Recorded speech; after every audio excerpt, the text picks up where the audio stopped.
The movie opens on a beach where a man named Kai Hansen puts on a thick mustache, a leather jacket, and a wig. Carrying a duffel bag, he sets off on his carefully planned journey. He makes his way to the Stockholm Credit Bank and seizes control. Approaching a teller named Bianca, he warns her not to trigger the alarm, then instructs her to call the police. Soon after, Chief Mattsson is alerted that an American armed with a machine gun has taken over the bank. The chief asks what the robber wants. Bianca Lind responds, relaying the message that he demands the chief arrive at the bank within 10 minutes, or he will shoot her. Then she hangs up. Gathering her courage, Bianca asks the robber what he truly wants, but instead of answering, he orders another hostage to tie her up. A policeman manages to slip inside the bank, which leads to an exchange of gunfire.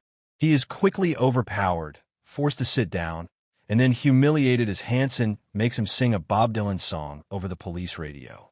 Soon after, the police chief enters the bank and asks the robber for his name. Hansen replies that he prefers to be called the Outlaw, just like in the Alamo. The robber demands the release of Gunnar Sorensen from Kalmar prison, along with 1 million unmarked US dollars, 2 pistols, a getaway car, and bulletproof vests, all to be delivered by 3 p.m., or he will begin shooting hostages. Chief Mattsson asks for more time so he can negotiate with the Prime Minister. Outside, the media and police surround the bank. Inside, Bianca asks Hansen how he knows Gunnar and whether he has ever killed anyone. Hansen replies that Gunnar Sorensen is one of the most renowned bank robbers in the world. Sorensen is eventually released from prison and brought to the bank, with authorities believing he will act as a negotiator between Hansen and the police. Still, Hansen refuses to release the hostages until the authorities provide a getaway car, a Mustang 302, like the one Steve McQueen drove in Bullet. It is then revealed that Hansen and Gunnar were once partners in crime, reminiscent of Butch Cassidy and the Sundance Kid. Kai introduces Gunnar to the hostages and hands him a pistol instead of treating him as a negotiator. While disabling the security cameras, Gunnar discovers another hostage hiding inside the bank. Meanwhile, the police uncover that Kai Hansen had escaped from prison 6 months earlier and is now staging the robbery as part of a plan to free his old partner, Gunnar. Lynn's husband arrives at the bank, demanding to speak with her. Bianca calmly tells him to go home, prepare dinner, and not to reveal anything to the children. She even instructs him on how to cook fish and potatoes for the kids, while he carefully takes notes. Meanwhile, Hansen orders the chief to provide food and cigarettes for everyone inside. Mattsson informs the robbers that, under the Prime Minister's orders, they cannot leave with the hostages. This makes Hansen and Gunnar suspicious, believing the getaway car might be a death trap. Furious, Hansen calls the Prime Minister directly, warning him that he will be held responsible for the deaths of innocent citizens if they are not allowed to leave. He gives the Prime Minister 1 day to reconsider, or else he will execute a hostage. The group then moves into the vault to rest, where Hansen and Gunnar sing Bob Dylan's "Tomorrow is a Long Time," just as they used to at Helsingborg Park. During a quiet conversation, Hansen begins to feel drawn to Bianca. He confides in her that he was born in Helsingborg but grew up in the United States. Bianca recalls seeing his photo in a Helsingborg newspaper 6 years earlier, after he and his crew broke into an elderly couple's home.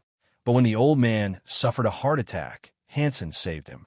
Hansen asks Bianca for a favor, to drive the getaway car along the E4 for a few hours after he and Gunnar slip out near the cove, giving them enough time to sail across the Baltic. He suspects the car will be bugged with a transmitter to track them. Hansen then reveals his plan to flee to France, undergo plastic surgery, and start a new life with plenty of money. As they talk, a strange psychological bond begins to form between him and Bianca. Hansen allows Bianca to call her husband to check on their children. During the call, she reassures him that the robber isn't a bad person, making husband anxious. The next morning, one of the hostages, Clara, suffers from menstrual stress. Hansen contacts the police to request tampons for her. Suspicious that Clara may have been assaulted, the authorities demand a health check for all the hostages. Hansen agrees and brings them all outside for inspection. On live television, Swedish journalist Vincent Oberg calls into the bank. Bianca answers, and when asked how it feels to be trapped inside with the criminals, she replies that it's not too bad, and even admits that the hostages trust the robbers more than the police. Bianca blames the Prime Minister for refusing to let them go, accusing him of not caring about their lives. Watching the broadcast, the Prime Minister asks his secretary to connect him to the live feed. Speaking directly to him, Bianca pleads that if he allows them to leave without police interference, no one will be harmed and they will all survive. The Prime Minister still refuses to allow the robbers to leave with the hostages. Hansen then pulls Bianca aside and tells her that the police will never let them escape alive unless he sends a strong message by staging a shooting. He instructs her to put on a bulletproof vest and assures to shoot at the angle of the vest.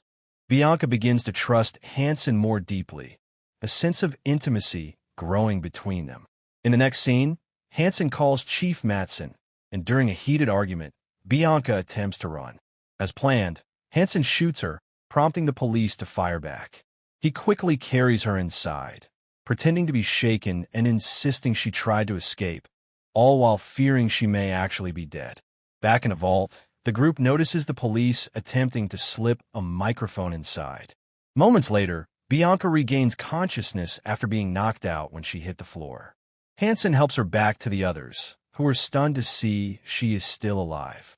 Hansen then explains to Gunnar how he staged her death, and Gunnar suggests they should convince the police that Bianca is, in fact, already dead. Gunnar calls Chief Matson, demanding ice, painkillers, food, and cigarettes. To ease the tension, the group shares cigarettes and the last pair, while Bianca casts Hansen a lingering, seductive glance. When Matson personally sneaks up to the vault to deliver supplies, Hansen becomes furious. Matson tells him that they now know his true identity, claiming Bianca had revealed it before she died. He also accuses Hansen of flirting with her, unaware that Bianca is very much alive and listening. Gunnar steps out to speak with Matson separately, acting as a mediator. But when he returns to the vault, Matson tricks them, tossing in car keys before locking them inside. ILF police decide to drill through the ceiling and increase the heat, hoping to suffocate the robbers without answering their calls. Tension erupts between the brothers when Lars accuses Gunnar of betraying him. A fight breaks out, but Bianca seizes a gun and forces them to stop, though she is left feeling stranded and uncertain about what to do next. After hours of silence, Lars acknowledges Bianca's courage. She, in turn, confides that she is deeply worried about her daughter, who now believes she is dead. Lars confesses that his father had always wished he had died long ago and admits he is not prepared to return to prison. He also reveals to Bianca that he once killed a man by stabbing him while incarcerated with Gunnar. In the vulnerability of that moment, an unexpected intimacy grows between them, leading the two to make love. Early the next morning, the police announce their plan to pump gas into the vault, giving the robbers 1 minute to surrender their weapons. Panic erupts among the group, but Bianca quickly devises a desperate plan.